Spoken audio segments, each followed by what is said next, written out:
A'udzu billahi minasy syaithanir rajim.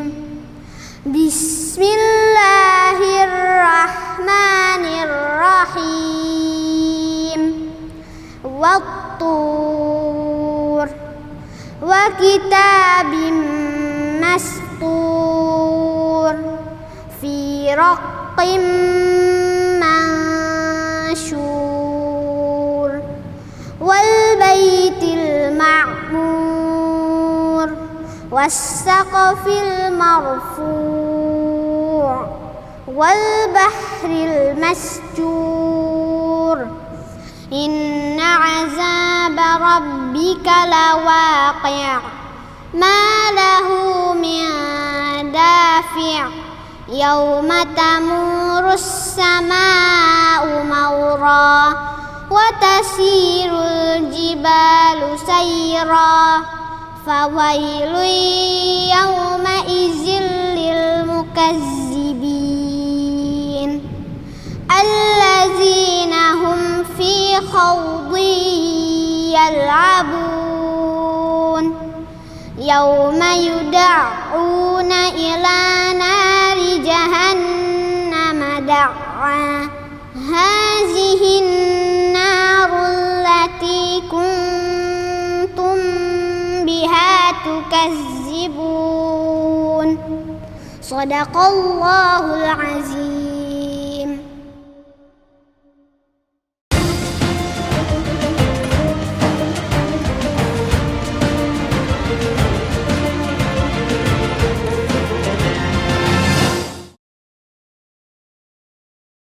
Bismillahirrahmanirrahim.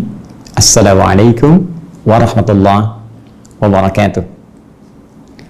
Alhamdulillahi rabbil alamin.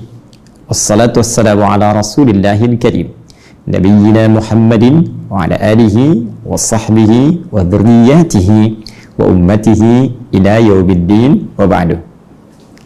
Saudara-saudariku, pemirsa dimanapun Anda berada, alhamdulillah, bersyukur kepada Allah subhanahu wa ta'ala, kita dipertemukan kembali dalam program Aku Suka di edisi yang ke-22. Kita awali dengan bermohon kepada Allah subhanahu wa ta'ala, semoga seluruh aktivitas ibadah kita yang telah kita tenun maksimal kita tunaikan dari awal siam Jumat sampai ke hari 22 ini Jumat, diterima oleh Allah subhanahu wa ta'ala dengan penerimaan terbaik insyaallah. Baik pemirsa, dimanapun Anda berada, kita akan coba melanjutkan bahasan kita dengan satu pelengkap dalam kajian i'tikaf, yaitu tema yang tidak kalah penting yang menentukan apakah i'tikaf yang kita tunaikan berhasil atau memang perlu penyempurnaan dengan menunjukkan kepada Allah subhanahu wa ta'ala yang telah kita tenun lelah di hari-hari sebelumnya sampai detik kita i'tikaf. Kita buktikan semua itu punya nilai di hadapan Allah subhanahu wa ta'ala. Maka tema kita hari ini, kita akan ambil indikator atau ukuran penerimaan i'tikaf di sisi Allah subhanahu wa ta'ala. Indikator penerimaan i'tikaf. Baik teman-teman, kita fokus sejenak untuk memahami konsep besar dari tema ini. Kita telah uraikan di pertemuan yang lalu bahwa i'tikaf adalah ibadah yang khususnya didesain saat Ramadan untuk mengondisikan diri kita agar bisa fokus, khusyuk, tenang, sekaligus bisa meningkatkan kuantitas dan kualitas ibadah kita dalam mendekat kepada Allah subhanahu wa ta'ala. Karena itulah saat kita berusaha menunaikan i'tikaf, maka agenda inilah yang sesungguhnya ingin coba kita capai. Dan karena itulah Al-Quran bahkan memberikan isyarat kita untuk mencari tempat yang memiliki sifat bisa menjadi pusat spiritual, ya, nyaman kita menunaikan ibadah, dan punya sifat yang menenangkan supaya aman dan tentram saat kita bertaqarrub kepada Allah Subhanahu wa taala. Sifat ini digambarkan oleh Al-Qur'an dapat terpenuhi dalam satu tempat yang disebut dengan masjid. Ini yang diisyaratkan dalam pertengahan di Quran surah kedua Al-Baqarah pertengahan ayat 187 itu. Wala tubashiruhunna wa antum aakifuna fil masajid. Dan kemarin saya tegaskan, dalam kondisi yang tidak biasa seperti kondisi pandemi COVID-19 ini yang tengah kita hadapi, wabah corona yang menjadikan sebagian tempat sulit untuk bisa memaksimalkan masjid dalam konteks i'tikaf, maka kaidah berkata ma la yu'khadhu kulluhu la yutraku kulluhu. Sesuatu yang nggak bisa kita ambil semuanya, maka setidaknya jangan tinggalkan keseluruhannya. Esensi i'tikaf mencari tempat ini supaya mendapatkan poin ini, aura ini. Maka ini yang coba kita bawa dan kita kondisikan di tempat yang berbeda, walaupun dia tidak di masjid, tapi mungkin kita bisa kondisikan dalam satu ruang tertentu di rumah atau tempat kita menetap. Bawa suasana ini, kondisikan dalam satu ruangan khusus yang di situ kita kondisikan selama 10 hari terakhir Ramadan saja. Tersisa kurang lebih 7-8 malam dari saat ini. Kondisikan, desain itu hanya untuk kepentingan taqarrub saja.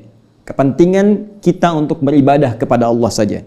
Kepentingan melahirkan esensi i'tikaf saja. Bikin tenang, keluarkan hal-hal yang bisa mengganggu proses ibadah kita. Ya, kalau ada majalah keluarkan dulu, isi dengan mushaf-mushaf Al-Quran, isi dengan pelajaran-pelajaran ilmu yang bisa mendekatkan kita dengan Allah Subhanahu wa taala. Maka esensi itu pun kita bisa dapatkan. Dan penting saya tegaskan bahwa korelasi masjid itu tidak ada kaitan langsung dengan Lailatul Qadar. Ini penting saya tegaskan sekali lagi.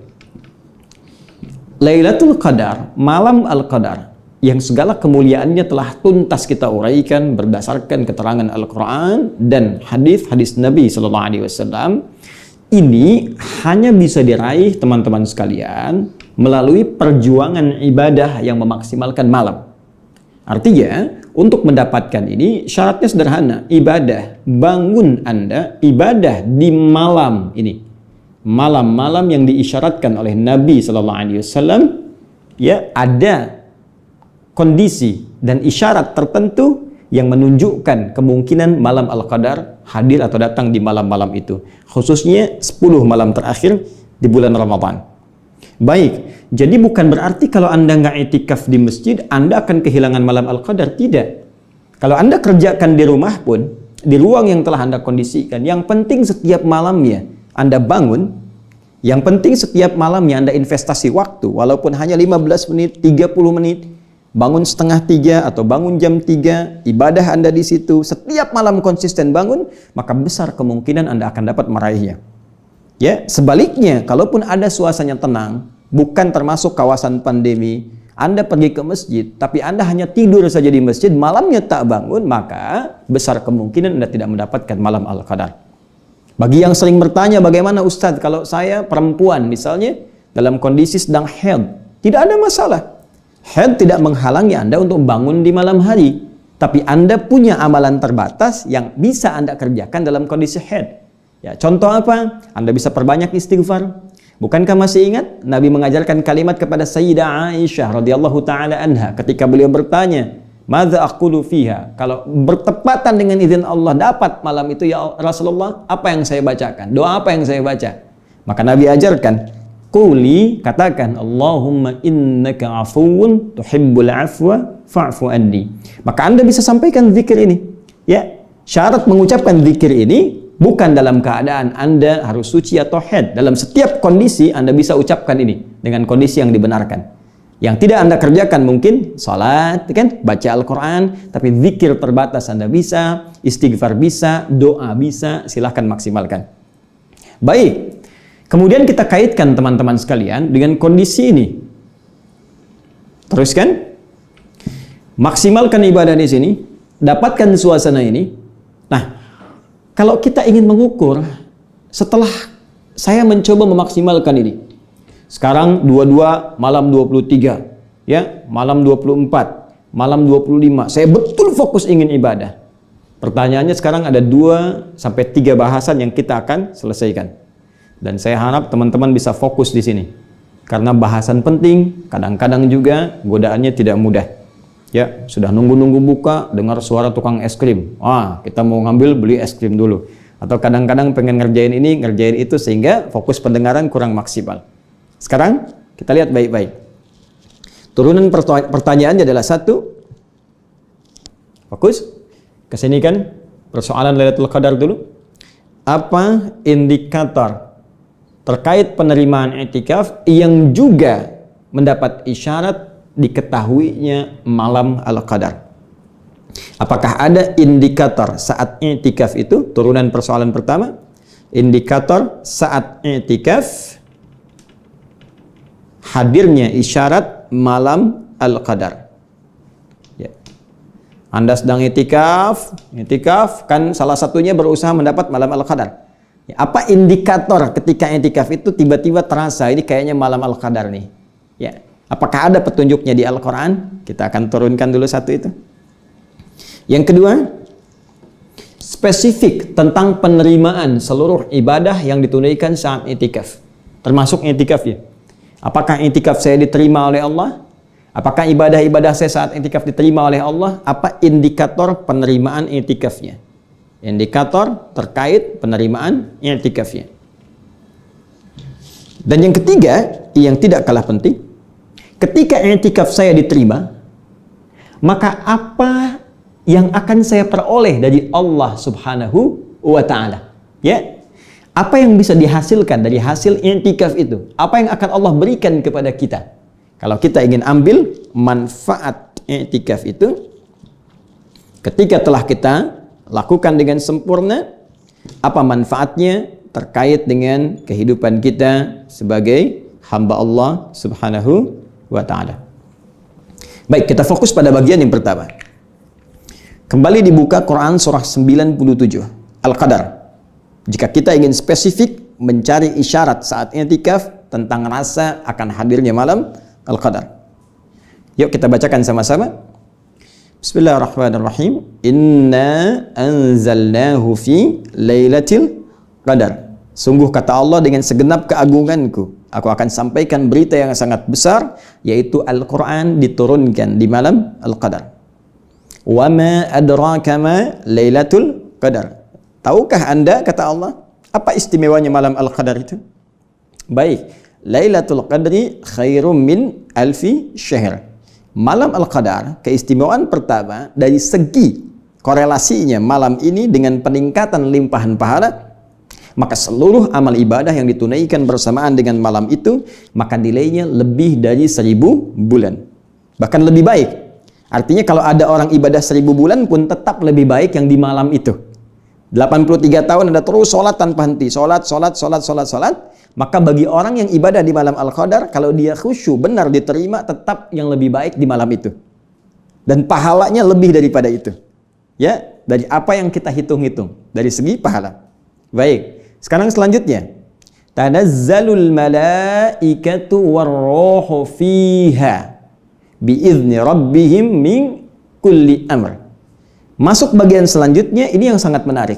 Pada saat itu malaikat turun. Ya, saya tuliskan begini teman-teman. Ini izin saya hapus dulu ya, yang ini. Bismillah. Saya agak cepat.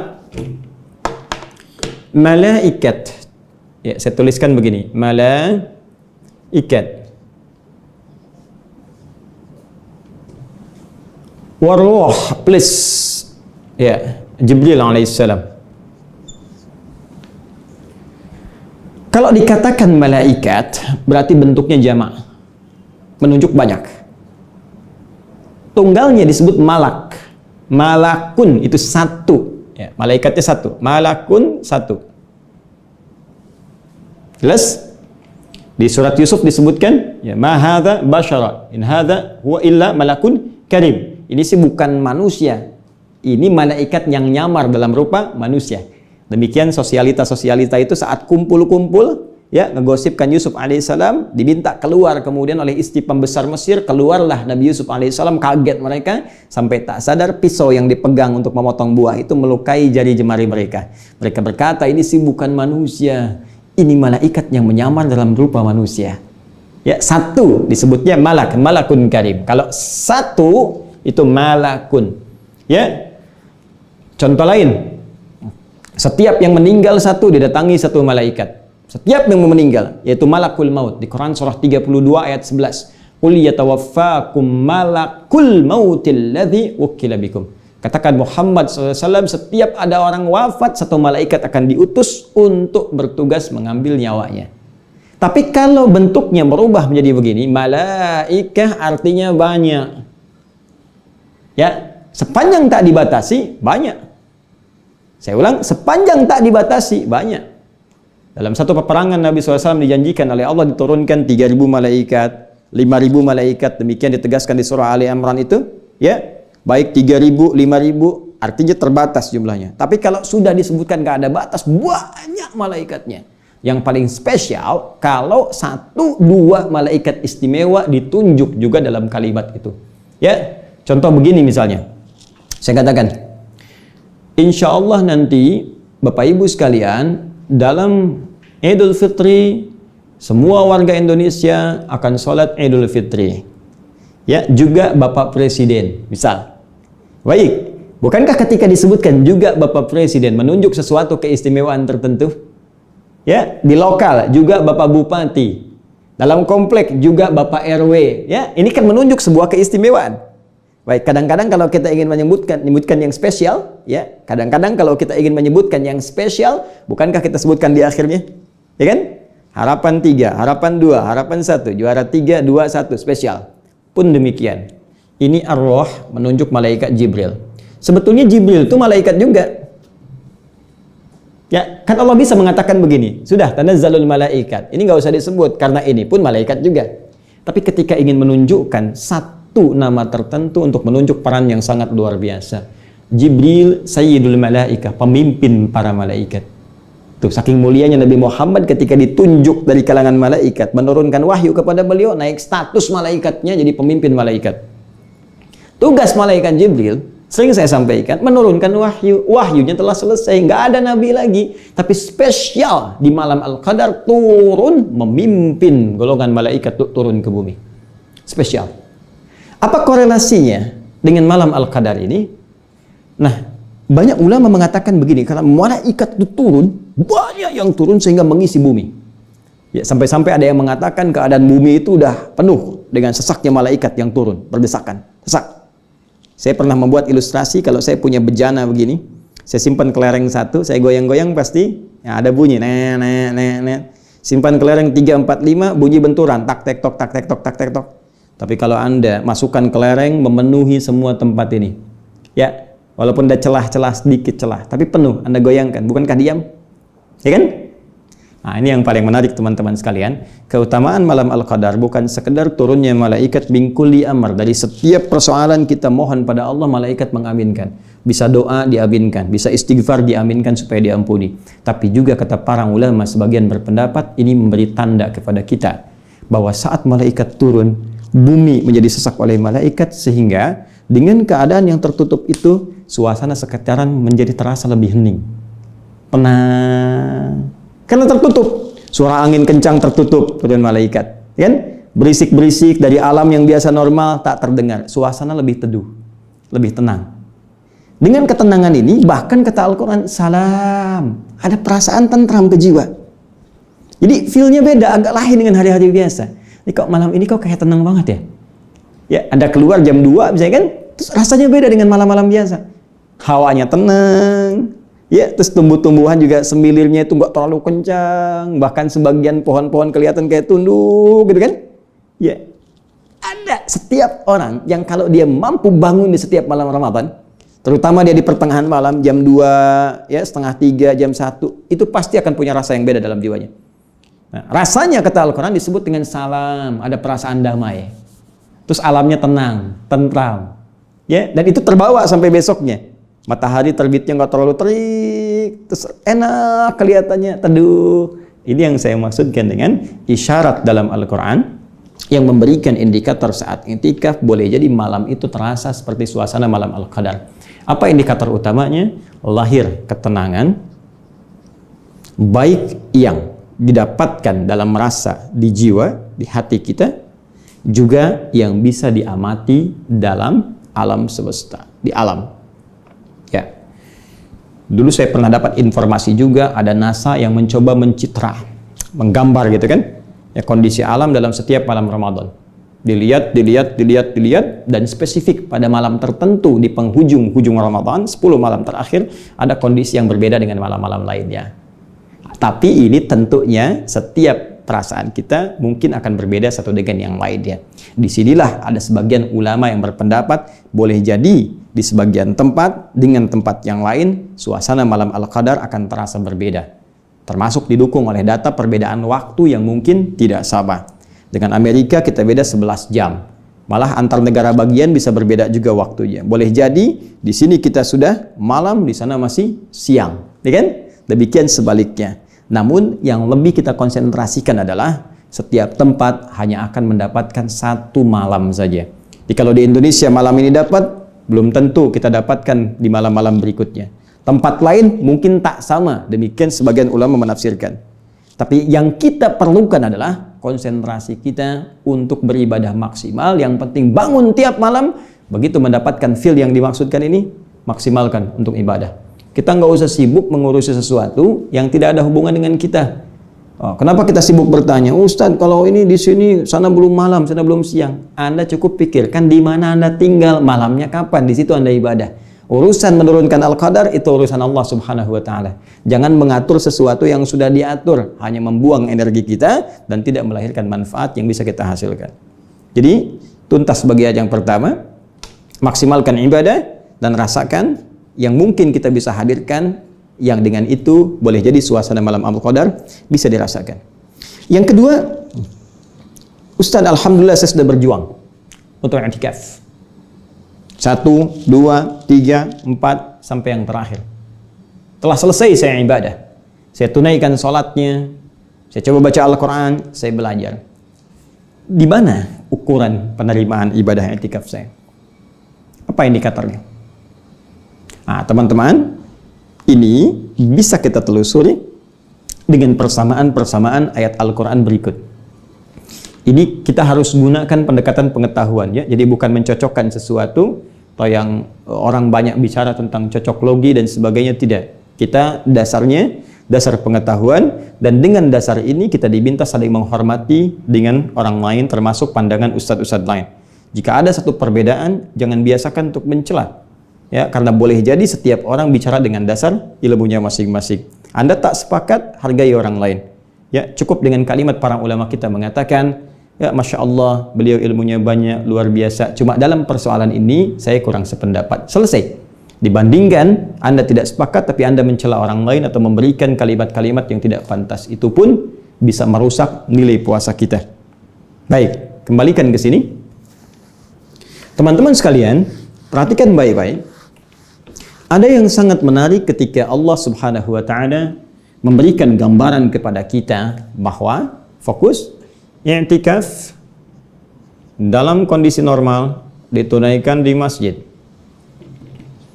Ya, ini kita dapatkan tadi persamaannya di Quran surah kedua ayat 187. Kemudian untuk ibadah di masjidnya diturunkan oleh Allah tipikal pemakmur masjid di Quran surah ke-9 ayat 18. Ini yang telah kita gali kemarin. Dari mulai menunjukkan ibadah dengan kekuatan iman yang diarahkan untuk mengingat hari akhirat. Kemudian maksimalkan salat, bahkan ini didukung oleh hadis Nabi sallallahu alaihi wasallam, man yaqum lailatul qadri imanan wa ihtisaban ghufira lahu ma taqaddama min dhanbi. Kemudian juga berorientasi untuk mau berzakat, ya, dia introspeksi tentang harta yang Allah titipkan kepadanya, dia siapkan zakatnya, ya, termasuk nanti yang spesifik disiapkan saat menjelang Idul Fitr. Kemudian juga dia berusaha menata diri untuk melahirkan satu aktivitas yang menghadirkan sifat khasyah, sifat takut kepada Allah Subhanahu wa Ta'ala, terutama dengan dasar pengetahuan. Nah, ayat ini paling menarik sekali, ditutup dengan kalimat akhir, fa'asa ulaika ayyakunu minal muhtadin. Orang-orang yang bisa menghidupkan masjid ini dengan ibadah-ibadah ini, ibadah pokok, ya, dia isi dengan maksimal ibadah pokok ini, maka di akhir kata Allah, fa'asa ulaika ayyakunu minal muhtadin, maka Allah akan berkenan menjadikan mereka termasuk kalangan muhtadin. Masya Allah, orang-orang yang mendapat petunjuk dari Allah Subhanahu wa ta'ala. Ya, muhtadin. Ini nih indikatornya. Termasuk kalaupun ditarik suasana ini ke rumah, karena ke masjid tidak memungkinkan, dan kita maksimalkan ibadah yang ini, ya, ibadah masjid ini kita maksimalkan dalam kondisi di rumah, suasananya kita buat seperti halnya kita merasakan di masjid, maka indikatornya tidak berubah. Orang-orang yang memaksimalkan ini, kata Allah, fa'asa ulaika ayyakunu minal muhtadin. Ya, ihtada, yahtadi, ihtada, ya, orang minta hidayah, Masya Allah, dapat dia hidayah, berusaha mendapatkan hidayah Allah, berusaha mendapatkan petunjuk Allah, ya, maka orang-orang yang disebut dengan muhtadin, orang-orang yang mendapatkan, meraih petunjuk Allah Subhanahu wa ta'ala. Ini berasal dari kata ihtada, tasrif sarafnya ihtada yahtadi. Kemudian akar katanya dari turunan loghahnya berasal dari kata hada. Baik, dari kata hada bentuk petunjuknya disebut dengan hudan dalam Al-Quran. Bisa hidayah, bisa hudan. Telah saya terangkan keseluruhannya. Baik, hudan, ini sifatnya. Muhtadin orangnya.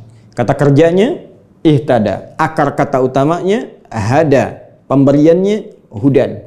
Jadi kalau kita terjemahkan dengan izin Allah, berkenan menjadikan mereka orang-orang yang mendapatkan hudan, petunjuk Allah Subhanahu wa ta'ala. Jadi indikator keberhasilan orang yang menunaikan i'tikaf, pasca i'tikaf dia memperoleh hudan dari Allah Subhanahu wa ta'ala.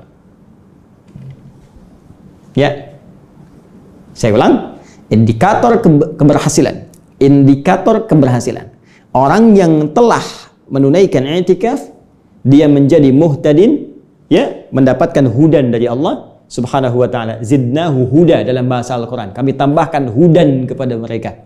Ya, baik, fokus. Orang yang berhasil i'tikaf, maka dia akan mendapatkan hudan. Pertanyaan selanjutnya, apa ciri-ciri orang yang mendapatkan hudan? Maka diurut dan diterangkan kembali secara spesifik di Quran, surah kedua Al-Baqarah, ayat 2 sampai ayat 5. Ini poinnya. Masih ingat bacaannya? Dzalikal kitabu la raiba fi hudan lil muttaqin. Al-Quran jangan pernah diragukan semua kandungan isinya. Al-Quran akan memberikan hudan, petunjuk, jalan keluar terbaik, solusi, jalan menuju kesuksesan bagi orang takwa. Jadi hudan Allah akan berikan bagi orang takwa. Sekarang, jangan selesai dulu, sebentar. Hudan Allah akan berikan bagi orang takwa. Fokus baik-baik, teman-teman sekalian. Bukankah saat puasa kita mencoba diri untuk menjadi orang takwa? Lihat rumus lagi, Quran surah kedua ayat 183. Dzalikal kitabu la raiba fi hudal lil muttaqin. Itu yang Al-Baqarah ayat ke-2. Sekarang Al-Baqarah 183, baca. Kembali, ya ayyuhalladzina amanu kutiba alaikumus syiyam kama kutiba alal ladzina min qablikum la'allakum tattaqun. Hai orang-orang beriman, diwajibkan atas kalian menunaikan puasa seperti orang dulu pun dikenai kewajiban yang sama untuk puasa. Ya, supaya apa? Supaya menjadi pribadi yang takwa. Ya, kita i'tikaf dalam konteks puasa supaya menjadi orang takwa. Saat jadi orang takwa Allah berikan hudan. Apa ciri orang mendapatkan hudan? Perhatikan baik-baik. Bukankah saat i'tikaf kita mencoba meningkatkan iman? Iman kalau meningkat, naik, maka gambarannya di bahasa Arab menggunakan kata kerja mudhari. Mudhari itu terus bertambah. Ya, sekarang, sedang, nanti, terus. Kalau sekarang telah punya, amana, akan terus meningkat, yu'min. Baik, maka ayat 3-nya, alladzina yu'minuna bil ghaib. Orang yang telah mendapatkan hudan akan mendapatkan dari sisi Allah Subhanahu wa ta'ala tambahan kekuatan iman. Semakin yakin dengan Allah Subhanahu wa ta'ala. Ya, jadi kalau i'tikaf kita sudah selesai, kita semakin yakin dengan Allah Subhanahu wa ta'ala. Semakin punya satu hubungan yang kuat. Transmisinya kuat, sinyalnya kuat. Nah, karena sinyalnya kuat, wa yuqimunas shalah. Untuk sholat mudah dilakukan. Saat i'tikaf latihan sholat, malamnya bangun, pasca i'tikaf senang tahajud, senang sholat witir, siangnya senang duha, senang syuruk, senang sholat mutlak. Nambah ternyata dari sebelumnya. Wa mimma razaqnahum yunfiqun. Saat i'tikaf dilatih untuk zakat ini. Ya, zakat kan yang fardu, yang wajib. Pasca i'tikaf malah yang senang juga, yang sunnah juga senang. Yang sunnah pun senang. Infak, wa mimma razaqnahum yunfiqun. Infak kan ada yang sunnah, senang berbagi. Ya, senang berbagi. Walladzina yu'minuna bima unzila ilaik wa ma unzila min qablik wa bil akhirati hum yuqinun. Tuh, unsurnya terpenuhi semua. Senang interaksi dengan Al-Qur'an, wahyu yang turunkan ya kepada Nabi Muhammad sallallahu alaihi wasallam. Yu'minuna bima unzila ilaik kepada Nabi Muhammad sallallahu alaihi wasallam. Senang tilawah Quran, senang belajar. Yakin pada nabi-nabi yang terdahulu sebagai seorang nabi.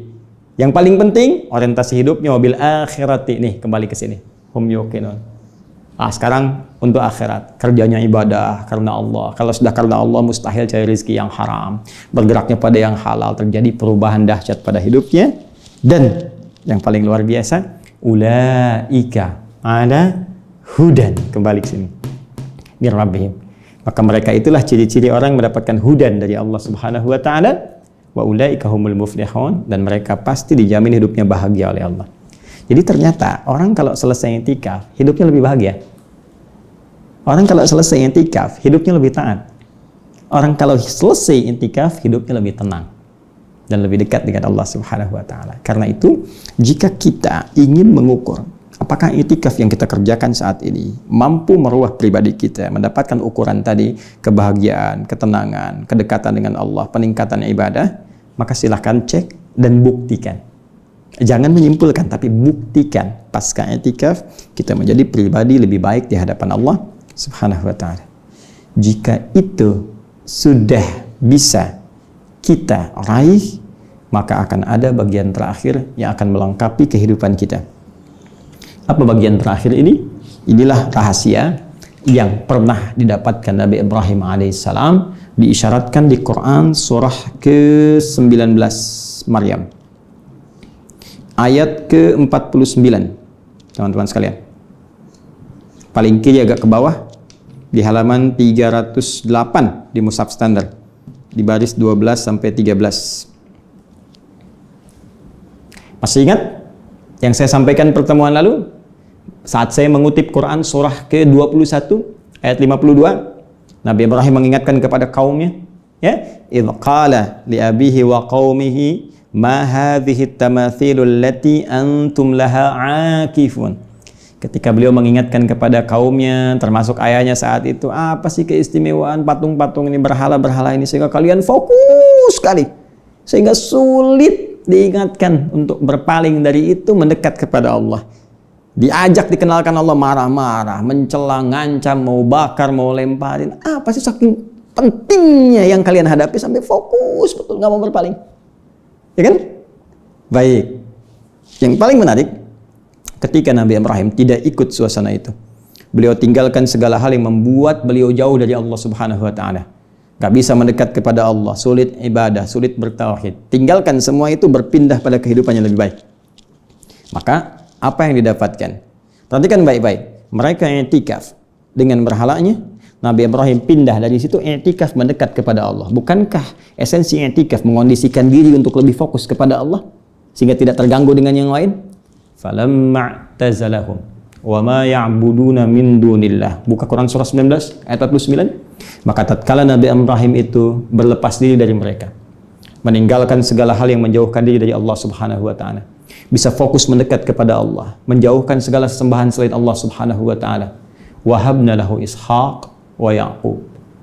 Masya Allah. Maka dianugerahilah oleh Allah Subhanahu wa ta'ala melalui rahim istri tercinta beliau yang divonis secara medis tak mungkin punya keturunan. Karena dalam bahasa medis secara klinis, mohon maaf, disebut sudah monofus dan mandul. Gak mungkin. Sayyidah Sarah alaihissalam, maka ketika bisa berpaling dari semua hal, dekat kepada Allah, fokus, tiba kemudian Allah berikan anugerah dari satu hal bahkan yang menurut manusia mustahil. yang bagi Allah tiada batas.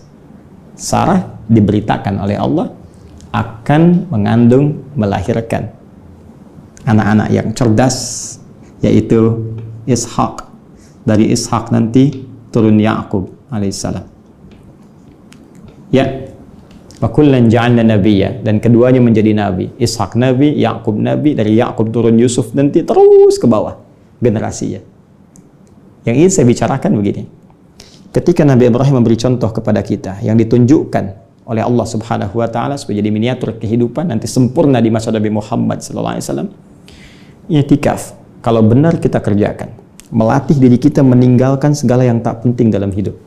Berhala dulu bentuknya patung, sekarang bisa berubah jadi uang, pekerjaan, ya, TV, media sosial. Betapa banyak orang saat adzan masih fokus asik bikin status. Betapa banyak orang saat panggilan sholat masih sibuk, ya, dengan tontonan, dengan pekerjaan yang sebetulnya bisa ditunda. Nah, orang alumni i'tikaf, kalau dia benar i'tikafnya, dia bisa menata waktunya. Waktu sholat, dia sholat. Ketika panggilan adzan, yang lain dia tinggalkan. Kalau Anda sudah bisa begitu, maka bonusnya Allah akan cepat mengabulkan doa kita. Sekalipun yang kita minta akan bagi sebagian orang itu sifatnya mustahil. Kalau memang apa yang kita minta menjadi kebutuhan dalam kehidupan dunia dan kebaikan akhirat kita. Ini rahasia di balik penerimaan ibadah i'tikaf. Karena itu jangan anggap ringan i'tikaf. Sekalipun tak mampu kita ke masjid, maka hadirkan suasananya di rumah. Dekati Allah Subhanahu wa taala di waktu-waktu yang mustajab, dan nanti di akhir silahkan Anda lihat kejadiannya. Bedakan rasanya, rasakan bedanya, dan pasti akan terasa bedanya. Saya kira itu yang bisa kami uraikan dalam kesempatan sesi kali ini. Masih ada hari ke-23 untuk kita membahas sesuatu yang kadang-kadang orang tidak ingat, untuk bisa memaksimalkan potensi ibadah ini, yang ternyata ibadah itu pun hanya ada saat Ramadan dan nilainya besar di sisi Allah Subhanahu wa taala dan punya keistimewaan tersendiri. Apakah ibadah itu? Bagaimana cara mengaturnya? Seperti apa memaksimalkannya? Kita akan simak pada Aku Suka edisi ke-23, masih di channel yang sama, Adi Hidayat Official. Selamat berbuka. Semoga Allah menerima siam kita. Subhanakallahumma wa bihamdika asyhadu an la ilaha illa anta astaghfiruka wa natubu ilaik wa akhiru da'wana alhamdulillahi rabbil alamin. Assalamualaikum warahmatullahi wabarakatuh.